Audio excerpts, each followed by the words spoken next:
Okay. Hello everyone. My name is Rebecca. My pronouns are she, her, and I am one of the co-directors of the Notebooks Collective.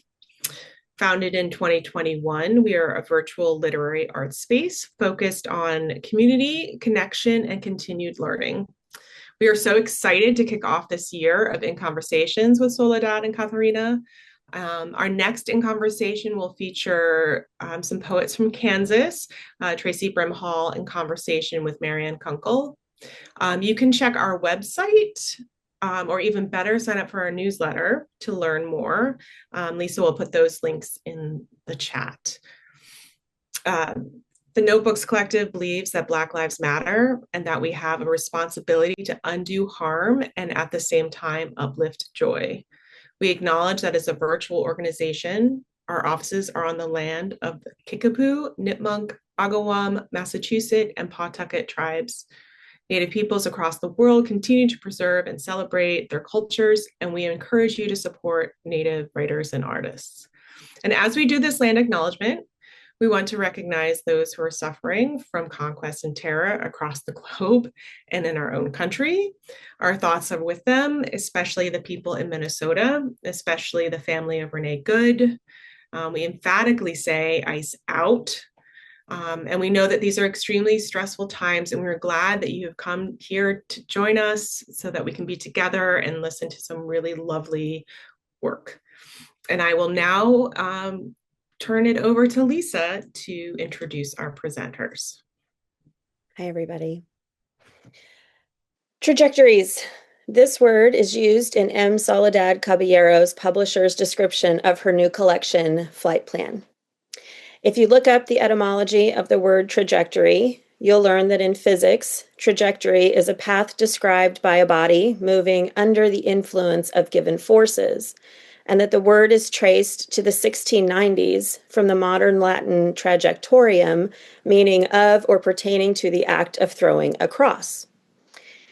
If you look up the definition of the word, you'll find that the first definition is the curve described by a projectile, rocket, or the like in its flight, which seems pretty self-evident, at least to me, and that the second and infinitely more interesting definition is a curve or surface that cuts all the curves or surfaces of a given system at a constant angle. Kind of curious if your head is spinning a little bit yet, and I think that's good because now you know how I felt as I read Soledad's newest collection in tandem with Catharina's memoir and essays, Unexploded Ordnance. The way these two works spoke to each other about women's bodies, about women's experiences, about war, whether on a nation or a person's sexuality, or about a woman's blood, about love, about family, all curves that cut all the other curves, all experiences that rocket us from one place to another, from ourselves to each other. We are so thrilled that they could both be here tonight to discuss their work and how their writing intersects despite the differences in genre and circumstance. And now I get to officially share their bios. M. Soledad Caballero is a Macondo, Canto Mundo, and Story Knife Fellow, winner of Cutthroat, a Journal of the Arts 2019 Joy Harjo Poetry Prize, and the 2020 Swim for the Fun of It contest. She's been nominated for Pushcart and Best of the Net prizes. Her poems have appeared in the Missouri Review, Iron Horse Literary Review, Ninth Letter, and other venues. Her essays have been published in the Hopkins Review, Kajibi, and elsewhere. I Was a Belle, 2021, won Red Hen Press's 2019 Benjamin Saltman Poetry Prize, was the 2022 International Association of Autoethnography and Narrative Inquiry Book of the Year, and was a 2022 International Latino Book Award winner. Her second collection, Flight Plan, was published by Red Hen, September 2025. She teaches at Allegheny College. She's an avid TV watcher and a terrible birder. Catharina Coenen came to the United States from Germany as a Fulbright scholar to attend graduate school. She now teaches biology at Allegheny College in Pennsylvania. Her essays have appeared in the Three Penny Review, The American Scholar, The Christian Science Monitor, Best of the Net, and other literary magazines. Catharina is the recipient of the Restless Books Prize for the New Immigrant Writing, the Flash Nonfiction Prize awarded by The Forge, the Appalachian Review's Denny Plattner Creative Nonfiction Prize, a Creative Nonfiction Foundation Science as Story Fellowship, and residencies at Hedgebrook and at Malay Arts. Her first book, Unexploded Ordnance, is on the long list for the 2026 PEN America Jean Stein Award. It explores how the experiences of her mother, grandmother, and aunt during the bombings of World War II in Germany shaped her life and reverberate in the present. Please join us in welcoming Soledad and Catharina. Thank you so much to both Rebecca and to Lisa for that really wonderful introduction. Catharina is going to start us off, and then we're going to go from there, and we're just going to kind of rock and roll and see what happens with this conversation. I think there's going to be a lot of connections. All right. Yeah. So Soledad, so this essay, I've timed it. It takes about 21 minutes to read. And if you don't want people staring at you the entire time, our host suggested that you could unspotlight yourself. But I would be happy to have you here the whole time if you want to be. So this essay is called Inheritance, and it is a segmented essay. And the segments are numbered, and because it's about inheritance, it has the same number of segments as there are human chromosomes. So 1. Maybe it was the smell of slowing trains that drove my heartbeat into my throat. The heating brakes, perhaps, the screams of steel-rimmed wheels, or the decelerating strobe of shadows cast by electric poles. I knew no word to describe the sudden narrowing and darkening of the world, the sweaty hands, the single-minded focus on having to catch my connection, the sense that anything would be better than having to wait on a platform or inside a station hall, even in pleasant weather, even with a novel, even for an hour or less. At 20, when I rode 3 connecting trains back and forth across northern Germany from college to home 2 or 3 times every week, I would have simply named the feeling changing trains. Doctors, had I thought to consult them, would have labeled it panic attack. They would have deemed the cause unknown. 2. In humans, just like in many other mammals, fear can be measured by the extent of a startle response. How forcefully we twitch or jump when we're exposed to a sudden loud noise. When researchers waft acetophenone, a volatile molecule whose receptors in the nose are well characterized, through the cages of young mice and then apply electroshocks, these mice, now trained to fear the scent of acetophenone, will startle more violently in response to sudden noise than they would without the scent.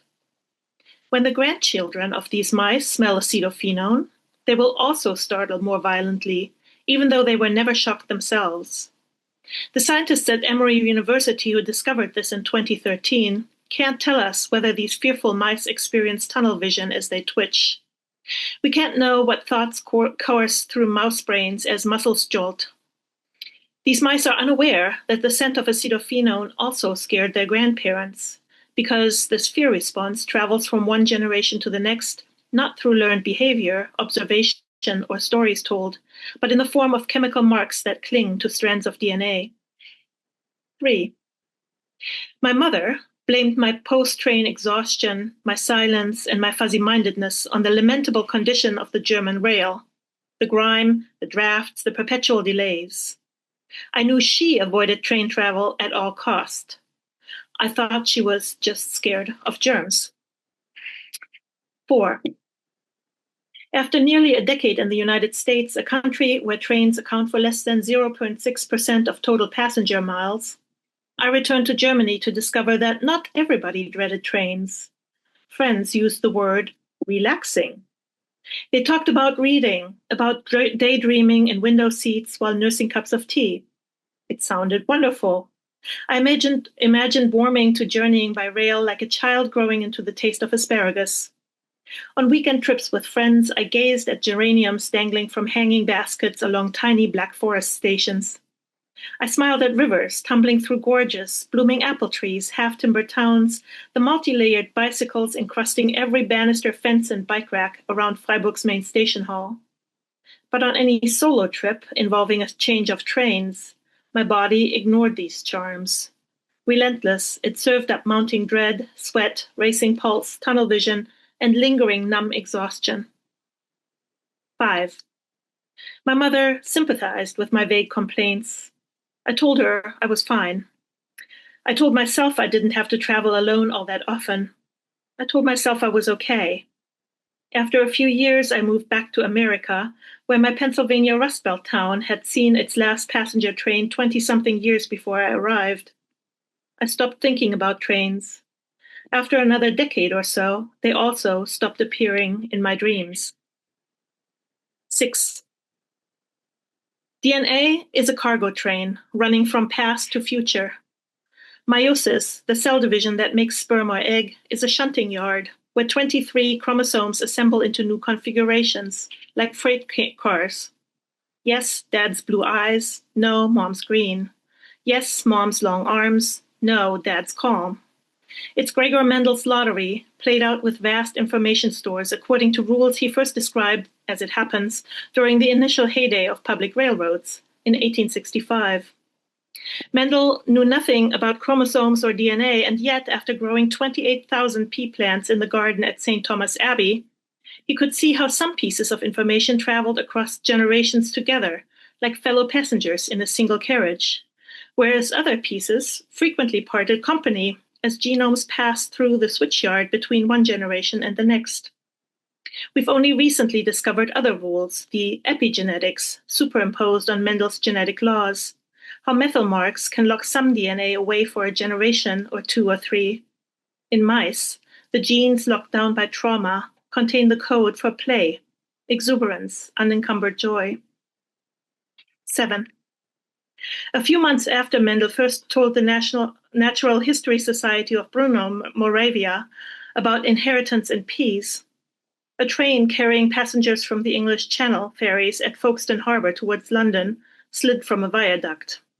The crash, at 40 miles per hour, killed 10 passengers, injured 40 more, and dumped Charles Dickens into a muddy riverbed. Dickens staggered among the corpses, drizzled brandy from his hip flask between the lips of the injured, then crawled back into his broken car and pulled a manuscript, the most recent installment of Our Mutual Friend, from the muck. Though physically uninjured, he could not speak for 2 weeks. During the 5 remaining years of his life, he avoided railway travel at nearly any cost. Dickens was far from alone in his dread of trains. 2 years after the accident, the British physician John Erik Erikson coined the diagnosis railway spine for suffering of nightmares, sleep disturbances, and memory gaps after railroad disasters and other traumatic events. 8. They're climbing the fences, my mother explains over the phone when I ask why she can't sleep at night. Just trying to get into the Channel to England. When the rail tunnel under the English Channel opened in 1994, eliminating the slow and uncomfortable ferry crossing for journeys between mainland Europe and the British Isles, the idea of traveling for nearly 30 miles under 250 feet of water struck me as suffocating, impossible, even if, or maybe because, at 100 miles per hour, the Channel trains popped back into light and air within 15 minutes of plunging underground. Now, 20 years later, I must wonder, how much desperation does it take for human beings to want to walk 30 miles, most of it under the sea, knowing an oncoming train could kill them at any moment? Throughout the summer and fall of 2015, people tried it by the hundreds or the thousands, night after night, despite taller and taller fences built around the Channel entrance, infrared monitors, and police. The Channel stories raise and shake my mother's voice. It quivers and quakes across the line in modulations I also hear when she talks about children in Aleppo, Damascus, Afghanistan, children slipping from rubber rafts into the Mediterranean Sea. She usually flees the room when news or TV shows touch on war or refugees. The newsreel's strobe light scenes click deep-wired synapses inside her brain, flood her body with a sleep-defying cocktail of glucocorticoids and catecholamines. 9. When I watch Tagesschau online, the same news show my mother has just seen on her TV in Germany, a cool-eyed German journalist with straight blonde hair reports from London that England has taken more than its share of immigrants, mostly from Eastern European countries, and that these people have been welcomed into the labor force. But for right now, she says, the tide of public opinion has turned and the British happen to not want any more foreigners at this time. Quote, they see it as a problem that should remain continental. In my mind, I watch this problem walking from the French refugee camp dubbed the jungle toward Britain on legs too short to step from one cross-tie to the next. Walking with all those children, my mother says, her voice jumping a familiar octave of despair, all those tiny, tired children being dragged along those tracks under the sea. Part of my mother's brain is aware she is watching from her living room. Another part is getting ready to take steps too large for size 3 shoes. 10. Stuttgart, the closest major city to where my parents now live, has a terminus station. Passengers changing trains pull their roller bags around the noses of locomotives lined up in a row. Enormous steel pony express horses tied up at a saloon, catching hissing breaths between one mad dash and the next. Across from the railheads, shops and cafes line a spacious station hall. There's no need to change platforms via a clammy underpass, no need to lug heavy bags up and down stairs. Since the arrival of the first train in 1846, no part of Stuttgart's railroad station has been underground. I appreciate the convenience every time I drag my overseas luggage from the Intercity Express that brings me here from the Frankfurt airport to the local train that will take me to my parents' little town. But my stair-free ease today means there was no place to shelter from air raids during the war. 11. My mother asks if I want to look at my Opa Alfred's letters from the Russian front before she throws them out. She digs behind stacks of starched table linens for a Ziploc bag with gray military-issue envelopes. She gave up trying to decipher her father's handwriting long ago, even our oldest friends claiming familiarity with Sütterlin, the old cursive script, capitulated to my grandfather's bad penmanships, worsened by cold hands and haste as the German front line advanced, retreated, and collapsed. We huddle on the couch, ponder crossed-out addresses, pore over lowercase e's that look like check marks, m's that look like u's. A few words slot into place. My dear little chickie? Really? Chickie? We look at each other, feel the corners of our mouths creep up into our cheeks, then burst out laughing. My mother, remembering her mother Lotte as formidable, shakes her head in disbelief.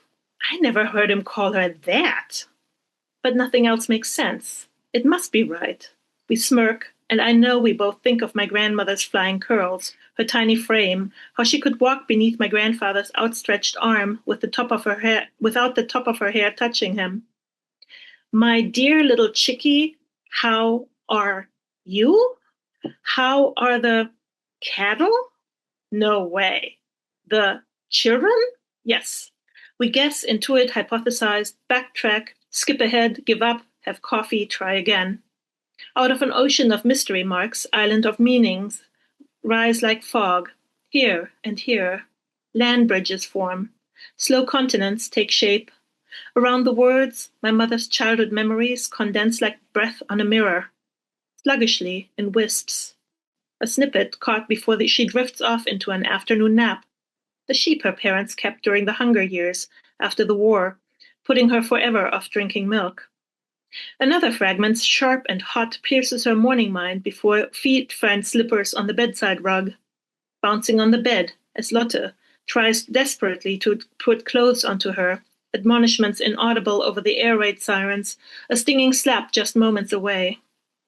And then, late one night, before she drifts off to sleep, the trains start rolling in. 12. My mother does not remember the name of the station that materializes in her midnight memory, but date stamps and crossed-out addresses on gray envelopes that map out where she went, from the city of Essen in the Ruhr, where she was born and where my grandparents grew up and lived, close to Krupp's steel factory, one of the most important targets for Churchill's bombs, all the way to small-town Biberach, far down in the south of rural Swabia, far away from industry. There is no direct train. Stuttgart is where you change. 13. My mother's memory flashes an image, a short video of sitting across from her mother and sister at a round table in a cavernous, crowded station hall, a terminus station cafe. Amid the people milling all around, a stranger, a soldier, grabs Lotte's shoulder, asks, "Where are you headed, young woman? You have to take the next train out right now, no matter where it goes. The station is getting bombed." 14. 314 British bombers flew towards Stuttgart on the evening of March 11, 1943. My mother was not quite 4 years old. My aunt was 5. My Oma Lotte was pregnant with her little brother, my uncle. Over the course of 2 nights during the first week of March, air raids on Essen had rendered 80,000 people homeless, far too many for officials to stamp evacuation forms, let alone organize temporary housing elsewhere. My grandmother had swept up her shattered dishes and window panes, packed 2 suitcases, and was traveling south with no idea where she and her 2 small children would stay. Somewhere rural, somewhere away from bombs. Even if you don't know where to go, Stuttgart is where you change. 15. The train platform in my mother's memory is so full of people that there is no place to stand. The train overflowing, people hanging from the doors, no hope at all of getting on. But then a soldier grabs her, lifts her up and through a window, pushes her sister in after her as the train lurches, shudders, moves. She screams, her body using every muscle, turning every last molecule of oxygen to sound, as the train begins to roll, rolls towards an unknown destination, rolls away from her mother on the platform, away from the only face she knows. At the last second, 2 soldiers running alongside shove her mother and 2 suitcases in after the shrieking girl. 16. 300,000 German children were reported missing by the end of World War II. In the madness of trains derailed or rerouted after bomb attacks, the chances of a mother finding 2 little girls were nil. Missing children posters hung in German railroad stations until late into the 1950s. 6,000 of these children were still searching for their families 30 years after the war. 400 searches were still registered open at the end of May 2018. Some were lost refugees or evacuees. Some were abducted from Eastern European countries by Nazis for the purpose of Germanization. Some were Jewish children, hidden away by neighbors or strangers. Some could not yet speak when they were separated from their parents. Many were too young to remember their mother tongue, let alone cities, addresses, names. 17. Unpredictable separation of mouse pups from their mothers rewires their nervous systems. Just like mice trained to fear the scent of acetophenone, the children and grandchildren of these pups inherit both the behavioral hallmarks of depression and the changed structure of the brain. 18. Where did it go, my mother's railroad station terror, the mouse equivalent of acetophenone scent, electroshock? Did it come to me in methyl marks across my DNA? Or did I drink it in through story snippets told by my grandmother when I was a child, without ever connecting what I had heard then to my adult sweaty palms and racing heart? "You've inherited your father's body type, but your mother's nervous system," a family physician used to say when I would mention clammy hands, darkness nesting in my heart for days on end. Can memories, fragments of experience, or patterns of excitatory synapses, short circuits connecting hot metal smell in to panic out, travel from one generation to the next? And can I remove them, scrape methyls from the backbone of my DNA, unhook the neurons, undo whatever connection there may be? 19. In 2016, researchers in Zurich, Switzerland showed that male mice who as pups were separated in unpredictable ways from their mothers are not only incapable of coping with stress as adults, but they also pass on this stress intolerance to their sons. But if these traumatized mouse pups are raised together with their families in comfy multi-room apartments, complete with the mouse equivalent of a fitness studio and entertainment suite, they turn into adults with normal stress responsiveness, who father sons with normal mouse behaviors in response to stress. 20. To process trauma, humans require more than post-war affluence, more than an easy life among friends and loved ones.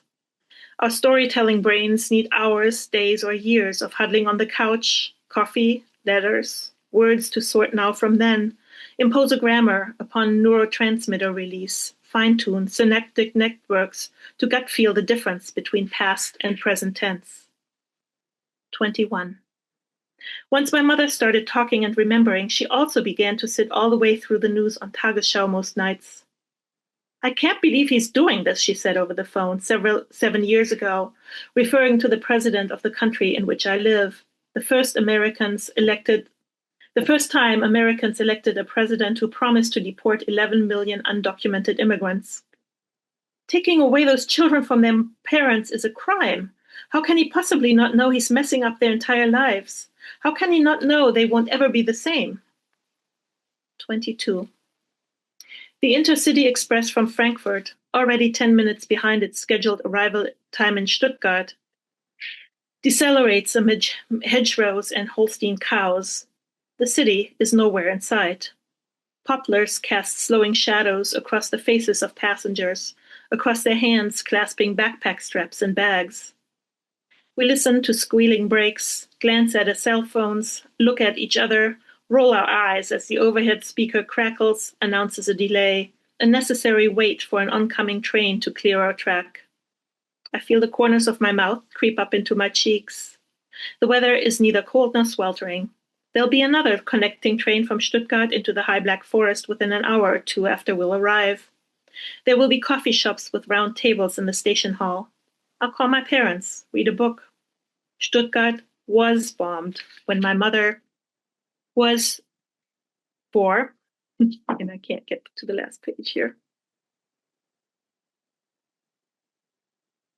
This is ridiculous. Okay. When my mother was 3, she was nearly orphaned. Between reassurance and deterrence, I am changing trains. 23. Peace is a through station, a brief stop between one war and the next. By the end of 2026, Stuttgart's main station will no longer be a terminus, it will be underground. 19 miles of tunnels will accelerate connections, but they will offer no protection against the nuclear arms of modern war. The European Reassurance Initiative, in response to Russia's annexation of Crimea, was approved at $850 million by the US Congress in 2014, grew to $6.5 billion by 2019, then shrank to a request of $2.9 billion for 2025. Along the way, reassurance became deterrence. To feel peace, the space between two terrors, you have to touch the present tense, put down a toe like stepping from a train, plant a foot in the moment, this one, less than a breath, between a screeching brakes and the lurching shudder of departure. Thank you very much. All right, now we'll hear from Soledad, and she will read 4 of her poems. Yeah, I was just thinking, Catharina, in addition to the other resonances that we'll talk about, illness, the body, female lineages, I'm thinking about your train sort of fear and situation, and I'm thinking that all of my poems are about fear of flying. So there's a kind of interesting connection there between this idea of sort of how bodies get, in my mind, unnaturally hurdled through space in some kind of overly mechanistic way. And everything that happens, right? There's like this traumatic transition there that throws you from one life into the next. Yeah, absolutely. I've spent most of my life as a kid and as an adult learning everything I could about the planes I was going to be on so that I could kind of develop a ritual, right? Which is in some ways what your essay does so beautifully. So I'm going to read a couple of poems that echo and use some of the idea of what we inherit cellularly. And so that's what I'm going to start with my first poem and a couple of others, and then move into some of the conversations about memory and storytelling and female lineages. And then I hope that Catharina and I can then kind of think about all those things in relation to our our day jobs and and our chosen craft sort of and genre choices. So this first poem is called Stage 2. You are invasive, like water through stone cracking gray shimmers inside, like jellyfish in the Pacific swimming, stuck to legs and arms, stinging skin in the sour brine, dark murmuration, wall of bones and feathers and small bodies swooping through the sky, blotting out light and time. Embryo soft mollusk tissue, thin membrane of life digging for more life. How did you end up becoming part of me? How did you find just the right cells and fat to live in, to fuse with? It was you I felt that day driving to work, wondering about the thickness underneath my right armpit, feeling the taut skin raised above the nipple. You ate up my entire breast like a hungry god, like the Cyclops craves head and men. Yet I always think of you as fragile, frail, like a sliver of moon before the sky swallows it whole. A universe in 5 centimeters, seething for more. And I just realized that wasn't the poem I was supposed to read. I was supposed to read another poem, but that's okay. I'm going to read this other poem now, and it will line up just fine. These two are kind of sonnets to thinking about the body and illness. All I have are elegies. There is no before for this body. No what was. Just a blank sheet of frozen water covering the whole world. I have read cells replicate trauma from years when we were not even part of the stars. I do not know about skin memory, what organs remember, what my body knows still about dying cells, deadly small beasts growing inside. My body is charred bits writhing, hidden in microscopic parts of my bones, my mouth. What I know is that I am this body now, an oozing egg yolk that must imagine itself whole. And so when we talk, I think Catharina and I are going to talk about the language we use to think about memory. The next poem that I'm going to read is about my mother, about mothers and stories that our mothers keep and don't keep. On the phone with my mother after she watches the news. On the phone, she talks to me and her voice is liquid, like the ocean after a storm, when the sun and the rain are the same over the horizon. She tells me, I say nothing. I keep my mouth shut. Me hago la loca y la ciega, she whispers. Me hago chiquitita como un grano de arroz. When she tells me about her mother, mi vieja linda, que linda era mi vieja, when she tells me about the summers she spent on the granja, how there were grapes and goats and cheese was fresh like dough before it rises. She remembers those moments as if they are dancing to her words. She tells me about her silence, the way she keeps quiet, keeps small. I think about the way her voice sounded on cassette tapes she recorded for her mother, her sisters, her brother, decades ago when the phone was too pricey for her voice. She whispers about the snow and the gray goblin oil machines, the way grass moaned across the prairie for hours, even in the middle of summer. Her voice was a song even when she learned English, heard it break out of her mouth like thin glass, and she could not say sheet without shit. And now that feels exactly right. The way things are is shit. She has to keep her song stuck behind her tongue. stuck to the back of her throat like a rag. No digo nada, no digo nada, me hago muy, muy chiquitita, she says when they ask about home and the Andes and about the accent that still lingers, rattles in her throat, in her teeth. This is home, she says. This is home, this is home. Les digo eso, she says to me now when I ask how the desert smells, how the saguaros look when the flowers bloom in spring. No, she says, I say nothing. Me río, me hago la lesa. Así no me molestan. Así me dejan sola, mijita. This is the way to be safe, to be whole, to be ignored, to be out of the way.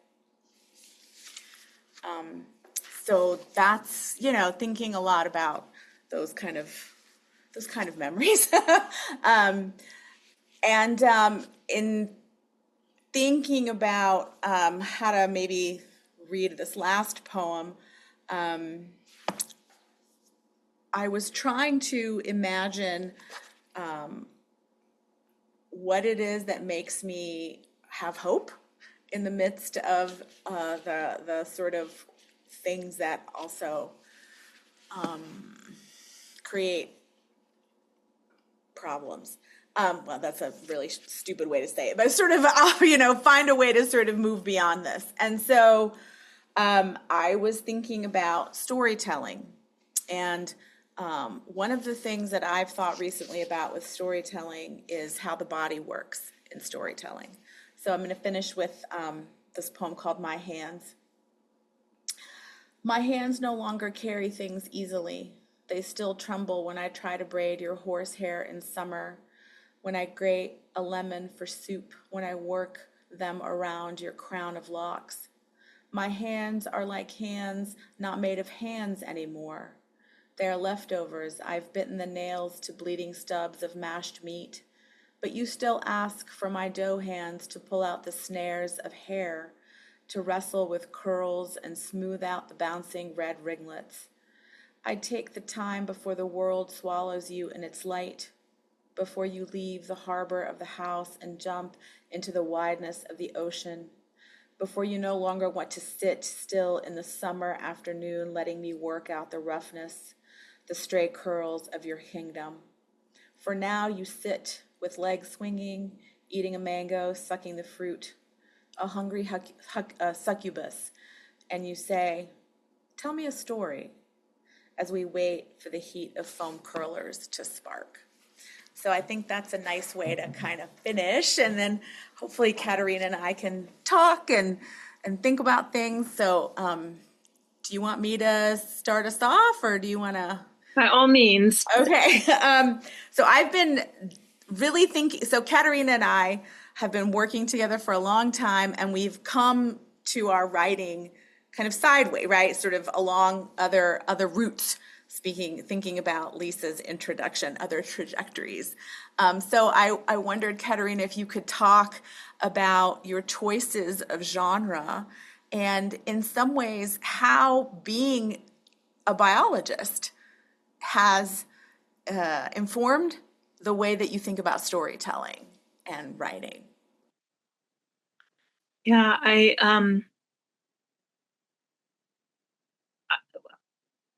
so choice of genres. I mean, we both have written in both of our genres, right? So I have written poetry, you have written essays, and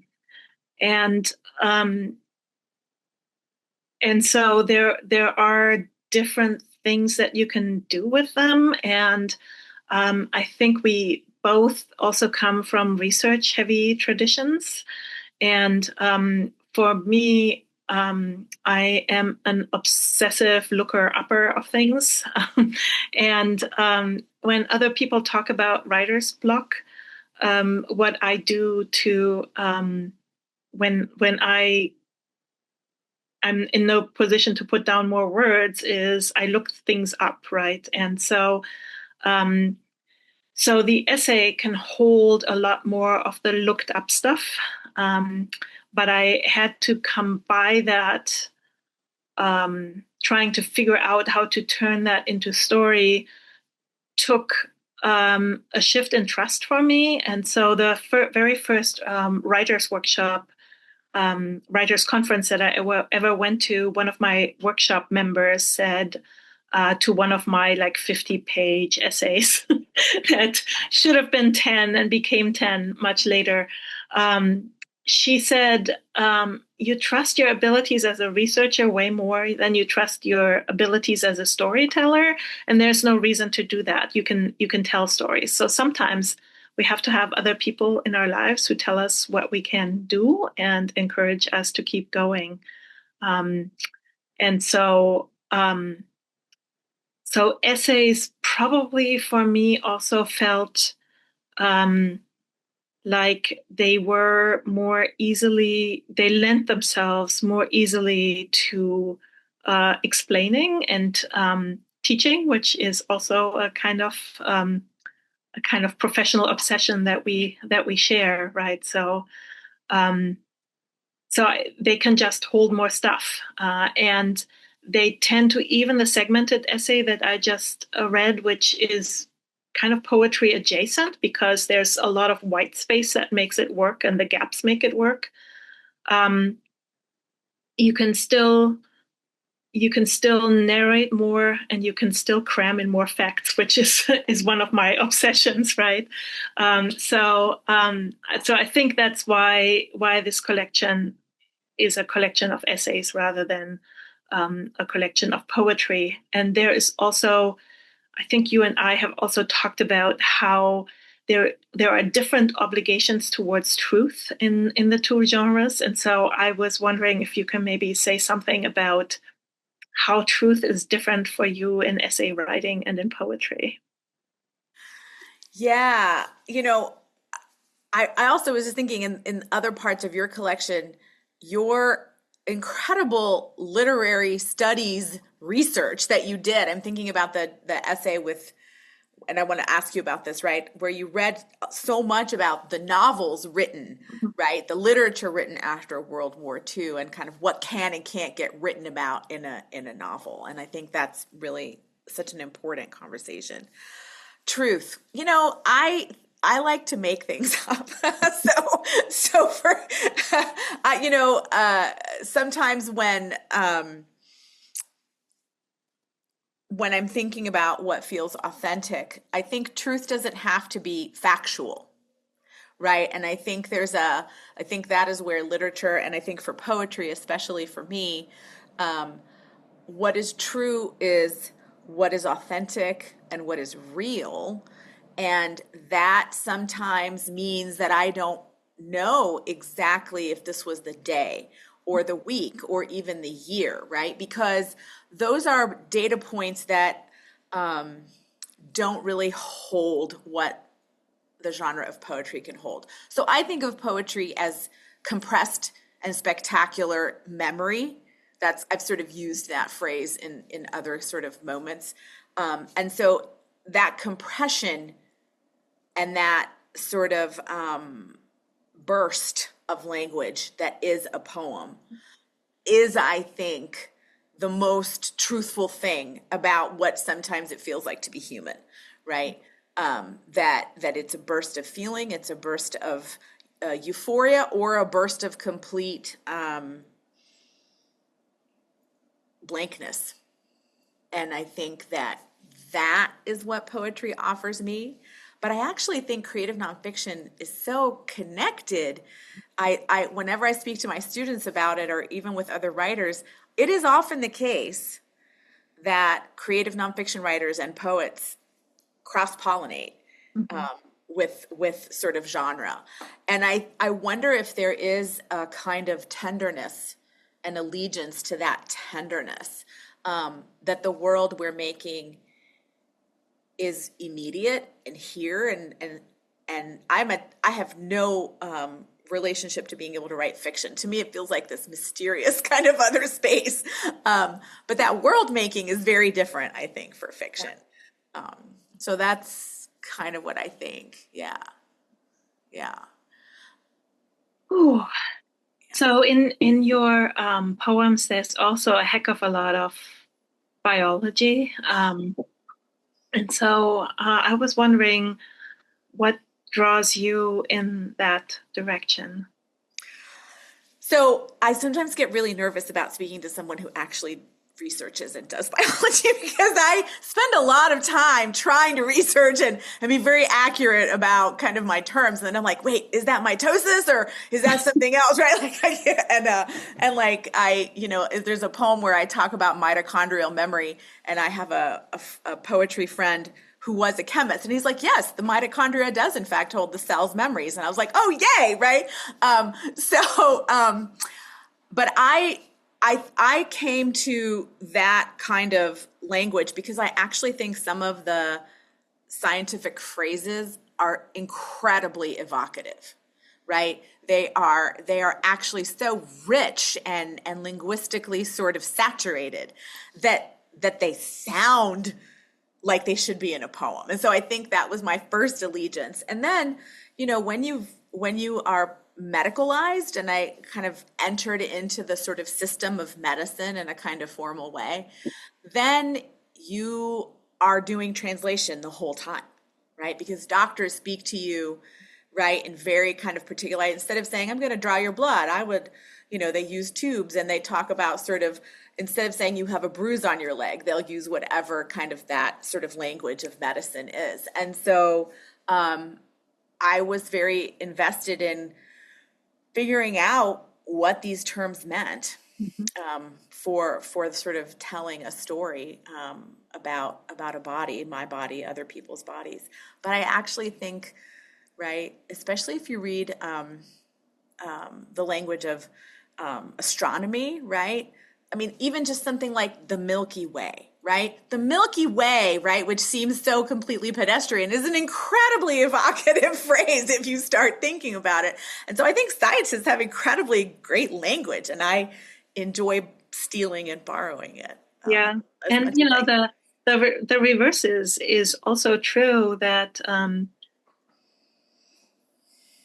at the root of that language is often poetry, but particularly in teaching biology, we tend to lose the poetry, and it can really hamper our understanding of the material. And so part of what I admire so much in your writing is that when you're talking about cells and you give them agency, that is a necessary road to understanding. And the better scientists have that poetic understanding of their material, I think. And also sometimes not having that makes it hard for us to learn the miracle that life is. So when I teach photosynthesis, what a great word, photosynthesis. Like, yes. Wow, right? Yes. The concept that is hardest for my students to understand is that trees are made out of air. So when I ask them, where does all this material come from, they will invariably say, oh, it comes from the water. I'm like, I asked you about the dry mass. And they're like, well, the soil. And I'm like, every tree would be standing into a hole if that were true. But, there is a poetic truth in making matter from air, which is the miracle of photosynthesis, really. And so losing that turns what is essentially a poetic matter. Science is essentially a poetic matter. It turns it into something that is completely undigestible and memorization. And so I'm really grateful to work in an environment where we have some freedom to teach across genres. And you've been to my classes.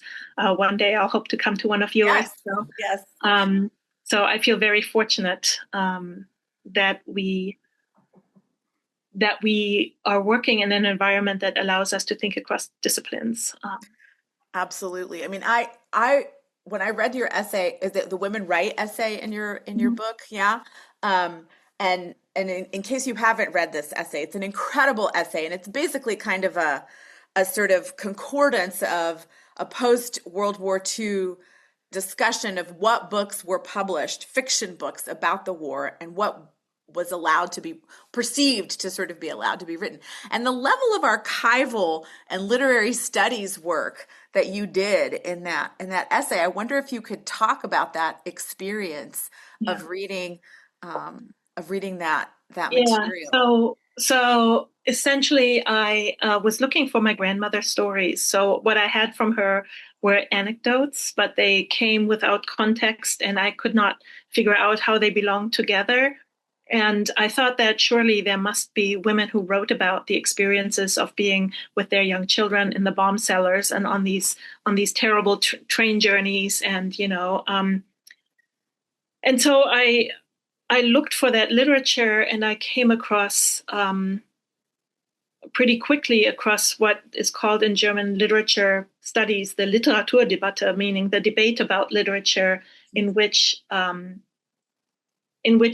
a British writer, well, German by origin, but he hypothesized that German writers could not talk about the suffering of the war because of German guilt, right? Because they had caused so much greater suffering. And so he postulated that there was a kind of taboo, and then other people debated that, and they found out that literature about the bombings had been written, but that there were no readers for it. Essentially, the Germans who could read German were just like, enough of that. We do not want to look at that anymore, and we need to look ahead. And so I then looked at the novels that these literature studies referenced, and I realized none of them were written by women.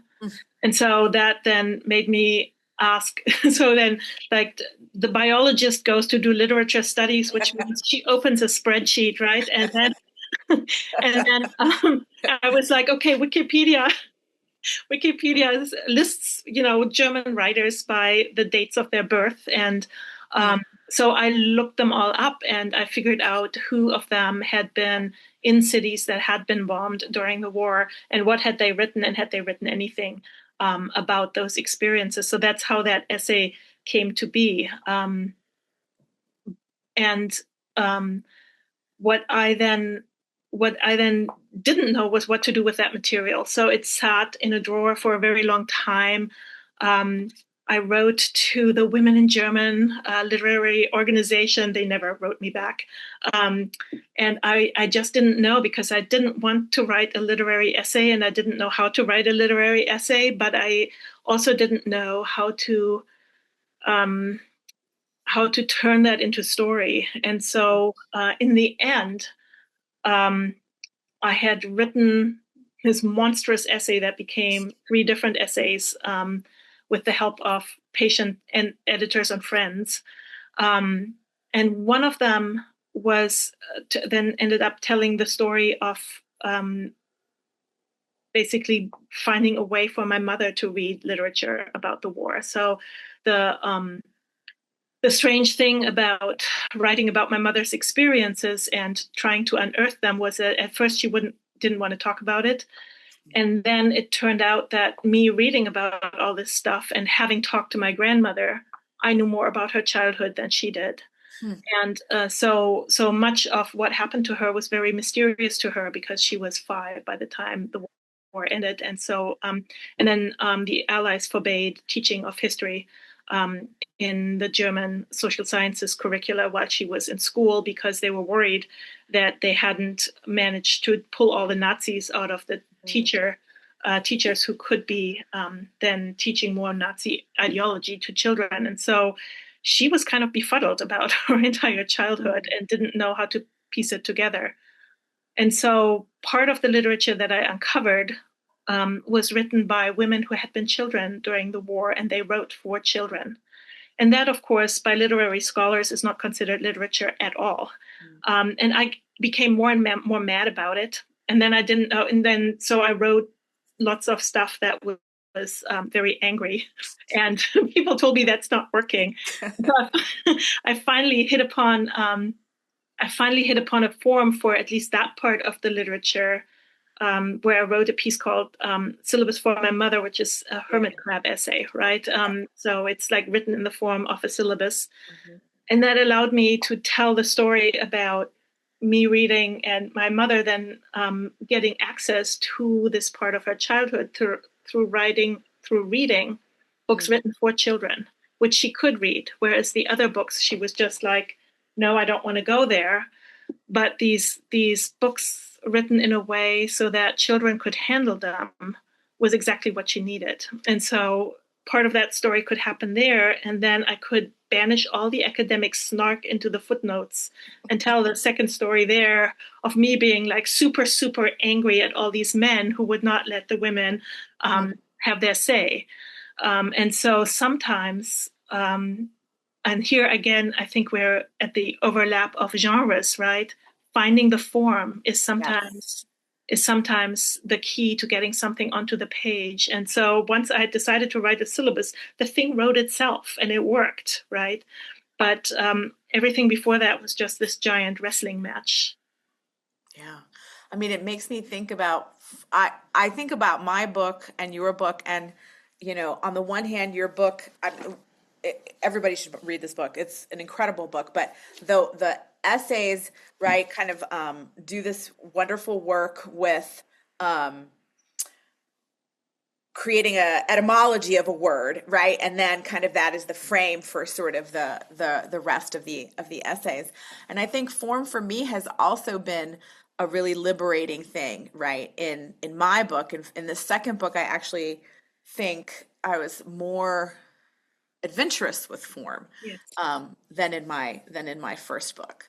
And I, like you, thinking about the sort of the literary history of sort of voices that are denied and not denied as we tell the official story, right? Because literary studies, all of this is what's the official story about sort of respectable or sort of appropriate or sort of acknowledged, right, literature. And then the other stuff is, I don't know, gossip or kind of, right, the stuff that's supposed to be, put to the side. And in one of my poems for this collection, I adapted an MRI questionnaire, which I filled out many, many times, right, as a person who's sort of been medicalized, and sort of thought, okay, these questions are crazy and they don't really make sense, right? And they're just checking of a box, right? So even questions that seem very simple, like, have you ever had metal in your eye? And I'm like, I feel like I should have more than a check box. Yes, I have, or no, I haven't, right? Had kind of metal. Have I worked with metal? Yes, I have, or no, I haven't. And yet, right, there's something about sort of those forms that demands, I don't know, that demands that they be broken or ruptured in some way. Yeah, definitely. I wonder if did you have another bit that you wanted to share with us from your work, or should I? Do you like? You have this poem that explores the word still. Yes. Do we remember which one that was? I do not remember. Oh, I have. It's on page 36 of your book. Excellent. Yes. See, it's so good when someone else tells me what to read. Okay. This, I think, also will connect to the essay that Catharina read about kind of different ways of approaching contemporary stories. It's called El Río Bravo del Norte. I do not know your bendings and rocks, the architecture of your browns, wet grays, greens. I do not know the curvature of your spine, the twist of your body across the miles. I do not know what lives you bring forth, the javelinas, jackrabbits, green jays, horned lizards you keep alive and feed. Until a few years ago, I did not know there were bridges to cross you, that you were used and dammed up, that you were a place of refuge, a place of light, a way to escape from nightmares. To be honest, until last year, I had not looked at a map to see your edges, your heart, the way you move through land, where you supposedly end and began. I have lived far from your ways. There are children in your dark waters. They want to swim on rubber tubes. They want to find fish, play with toys, get their dusty feet wet, then run back onto the shore to fathers, to mothers, to life. They want to swim like green-blue mermaids with black and purple hair, keepers of water treasures, sirens of good luck. You are the boundary, baptism of fear and hope. I want the thing that divides us to be purified with you. Maybe this is just my wish, my empty wish for the dead to stop rising up from your banks and borders. So many small hands and feet keep trying to swim across, trying to reach the other side, the side of yeses, the side of maybes and what ifs. Now you are a water grave, some of us on one shore, some of us on the other, some of us still in the water. I love that poem so much. So one of the etymological explorations in my book, the last one, begins with that word still. So in German, Stille is a noun, a feminine noun. So I'm going to read that short piece. Stille, noun, feminine, translated as silence, but can also mean quietude, a settling into body, into time. It's not something you do, something that requires muscle tension, as in the verb stillhalten, to hold still. It's what you hear and feel as calm and peace descends. German poets were as obsessed with Stille as they were with the moon. Es ist so still, writes Theodor Storm in his famous poem Abseits, Off the Beaten Track, and then proceeds to tell us about what can be heard inside a silence of sunshine upon fragrant heath. Beetles rustling, the hum of bees, larks circling and circling, singing as they climb, and far in the distance, the single chime of a village church. Inside the single bong of Storm's far-off village church lives time, which isn't still at all. Storm published Abseits in 1847, while underpaid workers starve all over Germany and politicians fail to solve their plight. Already, to the east and south of Storm's quiet heath, famished women and men are plundering and ransacking bakeries. Soldiers bloody and kill them as they beat them back.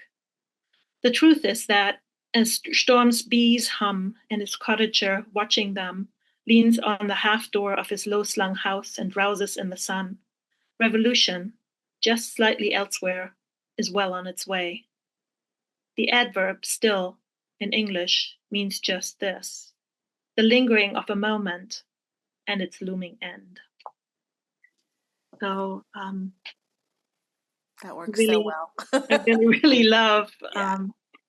how we both landed on the same words sometimes. It's very true. And also how the nature images talk about the conflicts of our time, right?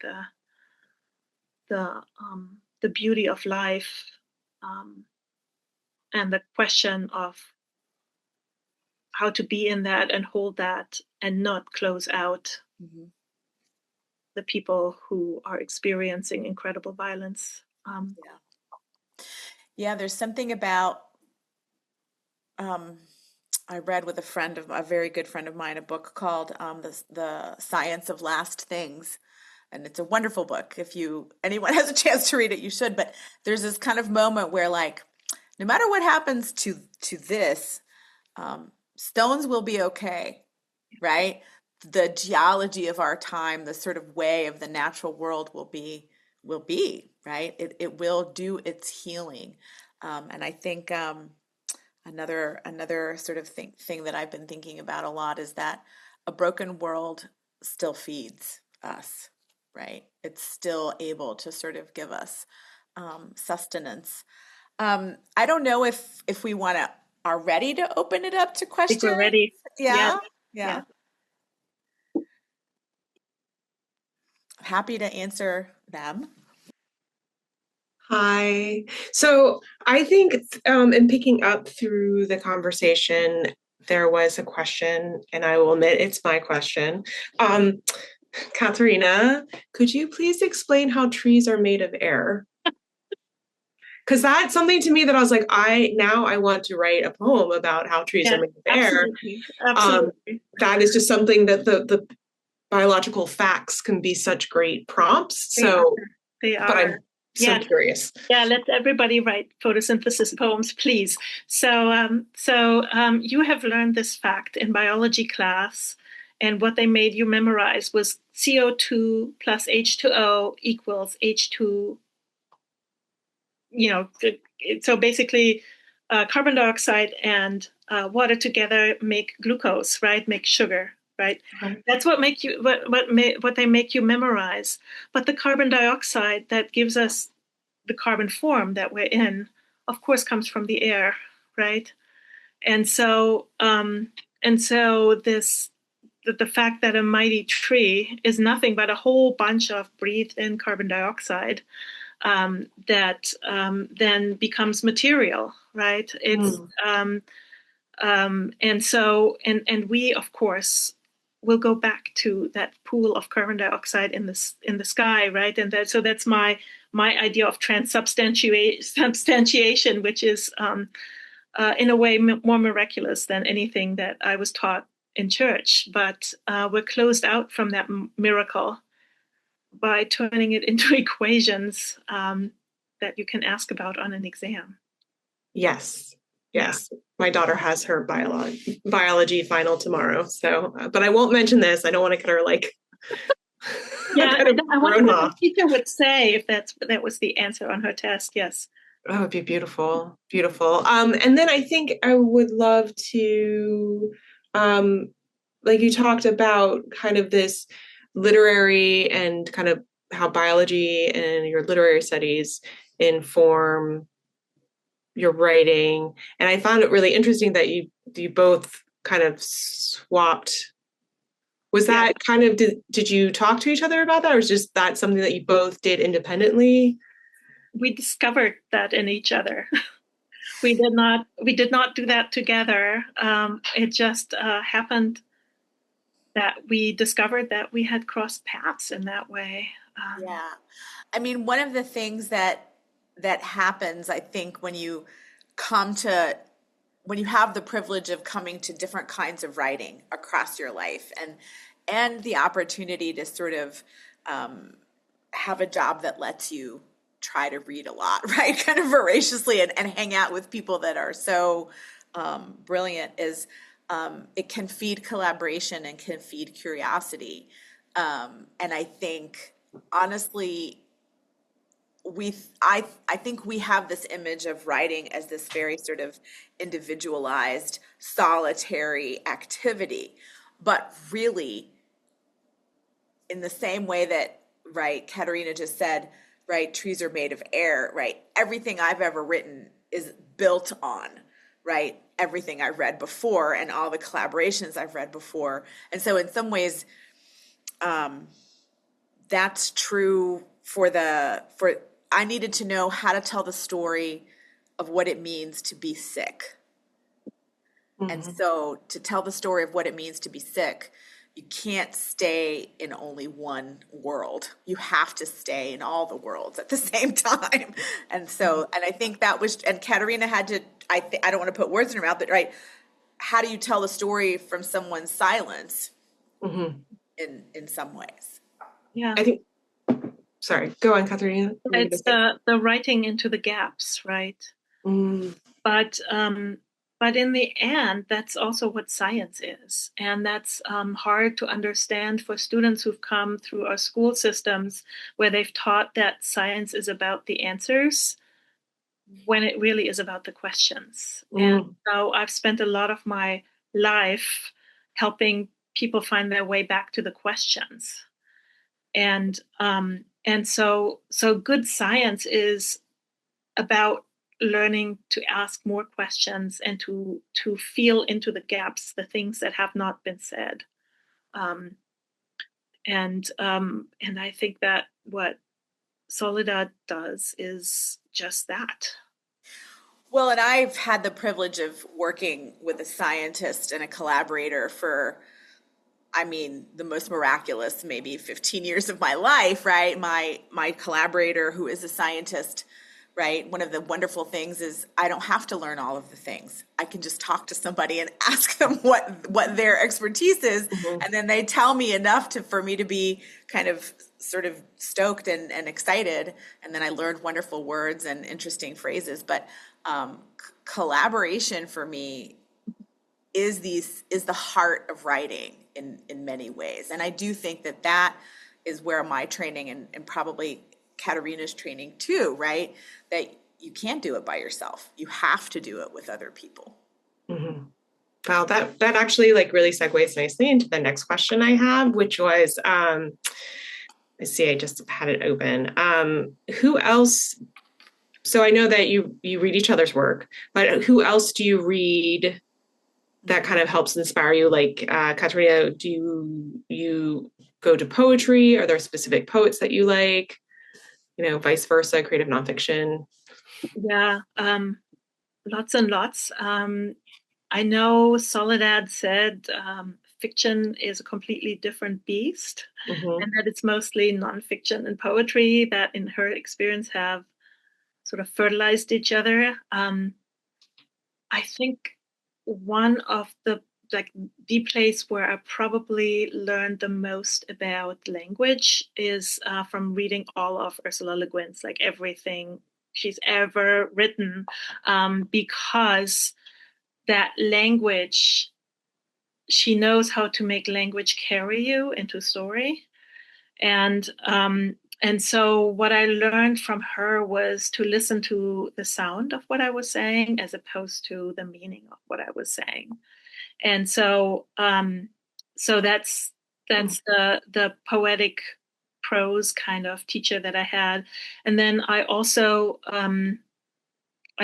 became what my friend Lisa would call a workshop junkie, right? So with the advent of COVID, all of a sudden, all these online classes became available.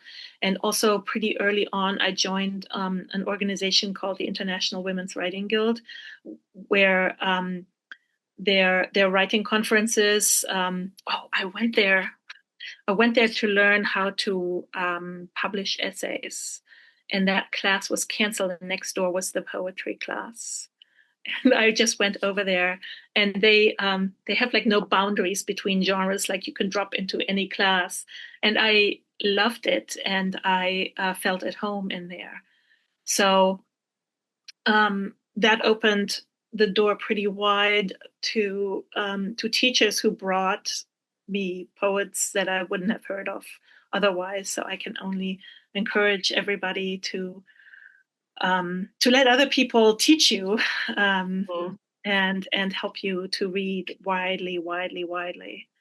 And that's how I learned that a lot of the things that I had written that I thought were forbidden were actually genres in which people wrote, and that there were words to describe the things that I was doing, which was really, really encouraging. Yeah, I mean, I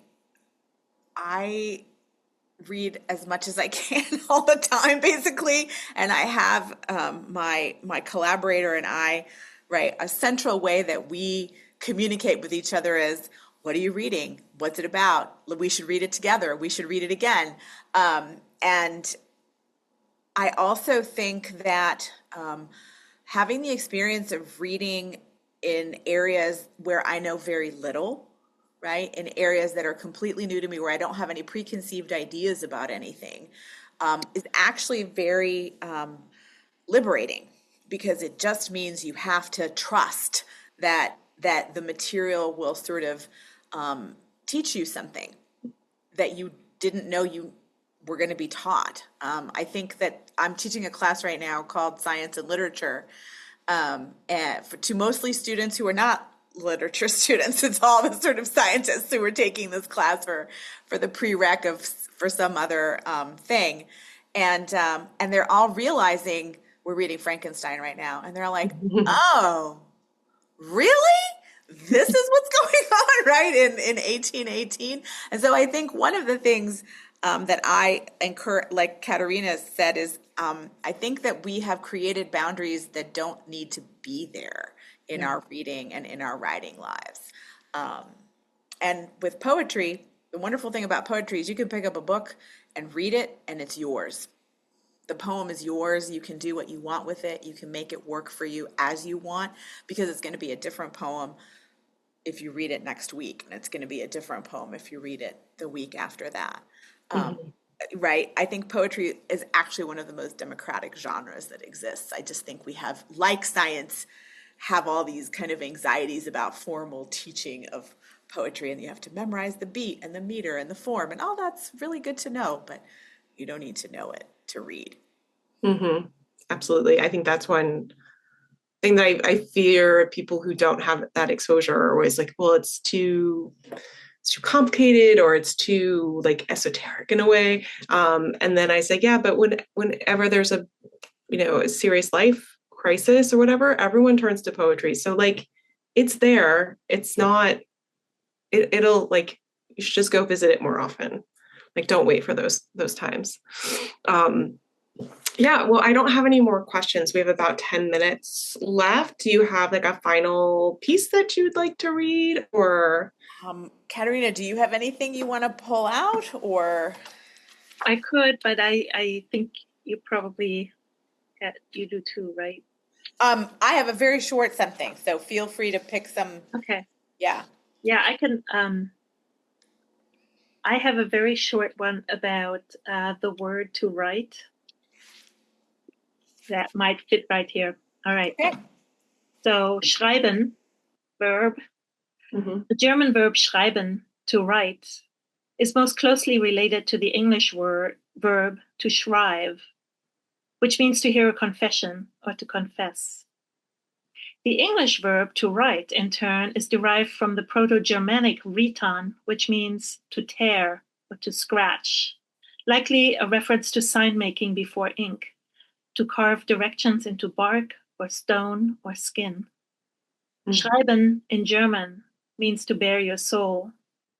Writing in English is a tearing into, a wounding, a telling as a scar. That's so beautiful. A lot of these things make me think about, again, this idea that I think I still find amazing, and that you talk about in the essay that you read, Katerina. What gets transferred over across generations, even at the level of the cell, right? I hope that this poem is what I would like to have transferred over, no matter what, into sort of my future and our future selves. It's called In Pennsylvania. Sometimes there is more love in a book than in the whole day. As the darkness bursts open, the pages offer words lighted, bright despite the rain outside. Ember moment of reading when the hazy swirling possibilities are still just beyond reach, and there's a pounding ache to find the center of the story. The middle soft parts, ripe and tender, the heart of fruit just picked off a tree, the smell of wet dirt lingering on the skin, my mouth anticipating the wetness of my tongue.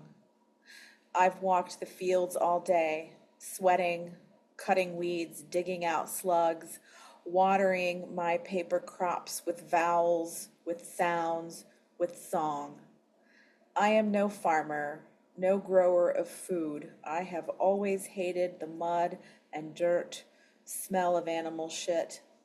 Still, I cultivate books as if all the fields of my life were still waiting for new seeds. What strange things can I find in a book? That seems a small question. Maybe the question should be, how can I live long enough to eat all the fruit I've yet to plant? So beautiful. That was so beautiful. We have one last question that came in, if you're game, in the last 5-ish minutes that we have. It's for both of you. And the question is, have you run across things you would like to write about your mother, but she might be hurt by it. And how did you handle that?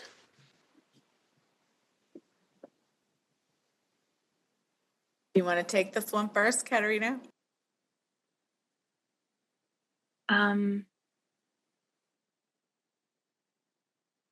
Yeah, so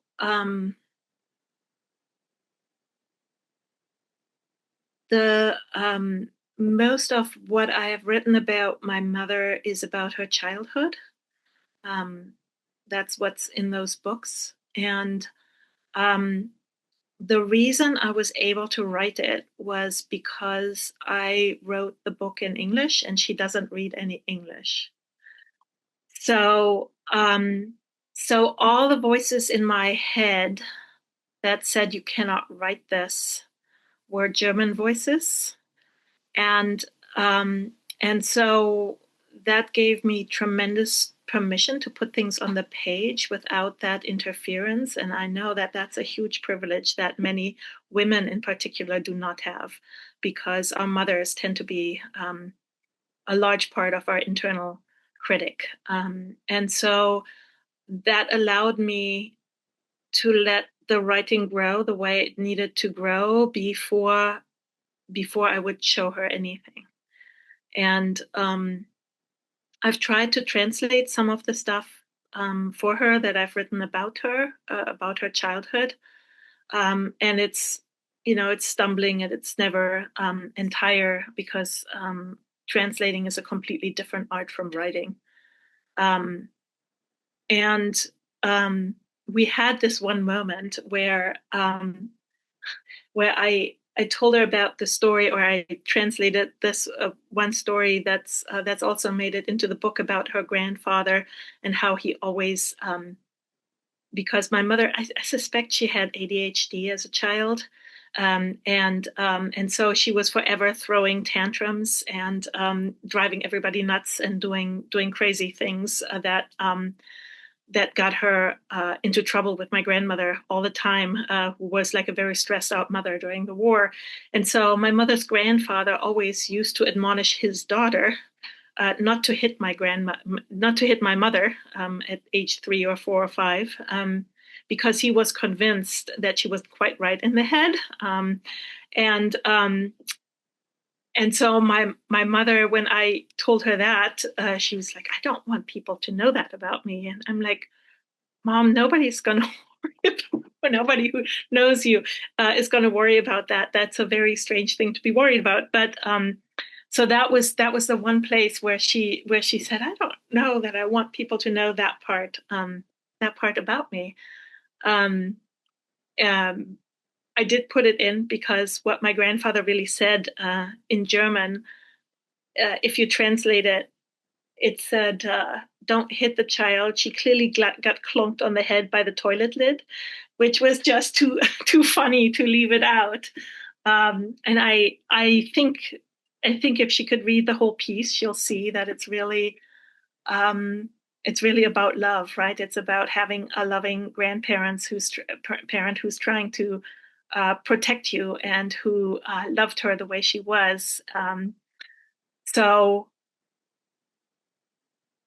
I have other things that I'd like to write about my mother, where I'm not so sure that she would feel as easy about having that come into the world. In part, the first thing she always asked me when I said I have, one of my essays about your childhood has been accepted for publication, she'll say, like, is it in English? And I'll be like, yeah, it's in English. And she's like, okay, that's okay then, because none of her friends can read English, right? So she doesn't have to worry about anybody knowing. So in a sense, I've had this English playground all to myself, which has been really helpful. How about you, Soledad? I try not to think about it when I first write whatever it is I need to write or want to write. And I think that is the permission that we have to give ourselves. And then afterward, I try to be as ethical as I can about how much of the story is my story, even if there's the figure of a mother here who could be a mother that is my mother. And I've also read a lot. I've read a lot about how writers deal with this. I found Melissa Febos's book, Body Work, to be really important for something like this, to have a conversation, but there are other really great, I think we all struggle with this. And I pulled poems from both books that were not necessarily about my mother, but were about other things. And I thought, you know what, that's not really what I'm going to think about or do right now.